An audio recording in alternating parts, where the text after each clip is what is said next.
Audio recording.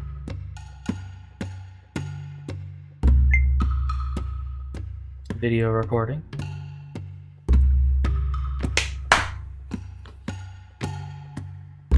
We're not going to talk about the fact that I didn't read the Wikipedia article for Sisyphus until after I posted the first episode of this series. The nature of Sisyphus' punishment seems to have to do with his belief that he was cleverer than the gods, which it looks like he was.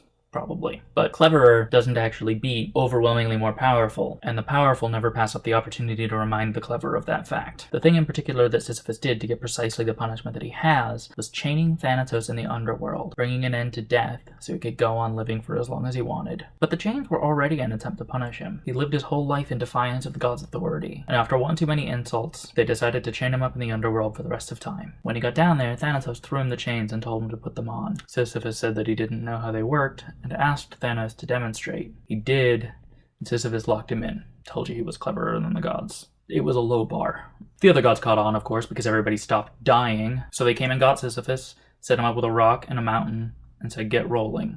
The organization that I most recently worked for, Grassroots Campaigns Incorporated, is a for-profit fundraising company. Groups like Planned Parenthood and the ACLU hire them to send canvassers out on the street to ask people to sign up as monthly donors. Their profit margin is the difference between what their employees are owed and what their employees are willing to put up with for the opportunity to work for a cause that they believe in. My branch is being shut down right now because the recently fired director went out of her way to treat her employees like humans. There's a link in the description to an article about what happened. I quit the day after my boss was fired because there was no reason to work for the company if I didn't have the boss that was making it bearable, and also because I knew I was on the list of people to get fired, and they wanted me to work a shift before they had a conversation with me, so fuck that. I sure feel clever about knowing just what kind of evil GCI is, and not sticking with it one more day, or for a few weeks while I looked for something else. But Thanatos isn't the only god. GCI isn't the only company. The other gods don't like what I did. It's hard to convince one of them to trust me.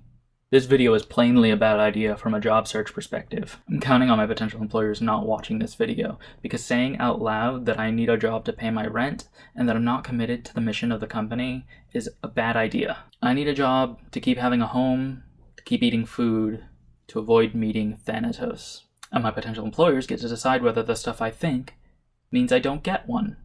Practically speaking, I either ought to keep my mouth shut or believe something different, because being cleverer than the gods has never been a good way to keep them from stepping on us. Bye.